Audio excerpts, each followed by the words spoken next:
Peredaran daging sapi di Magetan, Jawa Timur saat ini perlu diwaspadai, sebab pada Sabtu pagi jelang subuh, tim Satreskrim Polres Magetan dan petugas Disnakan berhasil menggerebek lokasi rumah penyembelihan hewan dengan cara digelonggong air terlebih dahulu.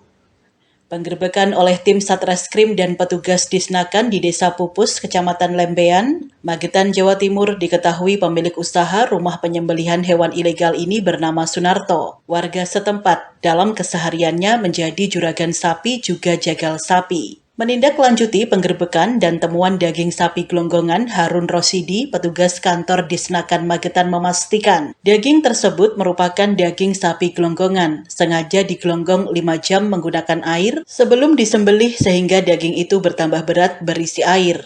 Harun Rosidi menambahkan, dilihat dari tekstur dagingnya tidak rata tapi lunak karena kadar air lebih tinggi. Kemudian hewan ternak sapi sebelum digelonggong dari vaginanya keluar air. Fesesnya tak berbentuk. Ia menegaskan izin TPH tempat penyembelihan hewan tak ada alias ilegal. Pasca dilakukan penggerbekan, pihaknya bersama tim Reskrim Polres Magetan mengamankan barang bukti daging sapi gelonggongan penuh air. Dipastikan sudah memenuhi unsur pidana. Puluhan ton daging hewan sapi gelonggongan ini layak dimusnahkan.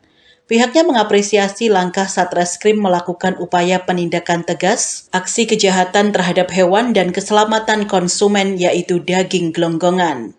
Tadi memang sudah dijelaskan bahwasanya dilihat dari tekstur dagingnya memang ada dugaan ini dilakukan gelonggongan karena tekstur dagingnya tadi tidak rata, tidak padat, lebih lunak dan kadar air lebih tinggi. Kemudian ternak yang ketika digelonggong sebelum dipotong tadi dari vaginanya, dari anusnya keluar air atau feses yang sudah tidak terbentuk, itu mengindikasikan bahwa ternak tersebut memang sudah digelonggong. Dan saya tegaskan bahwasanya izin TPH itu tidak ada. Ada Undang-Undang Peternakan Kesehatan Hewan 2009 di revisi 2014 bahwasanya pemotongan ternak itu harus dilakukan di TPH di RPH Kabupaten yang sudah ber-NKV dan bersertifikat halal.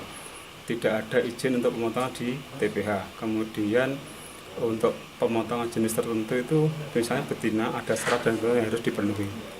Kalau untuk daging gelonggongan, kalau untuk dikonsumsi gimana, Pak? Kita takutnya ada cemaran bakteri yang dibawa oleh daging tersebut yang menyebabkan penularan penyakit ke manusia, harus dihindari gitu.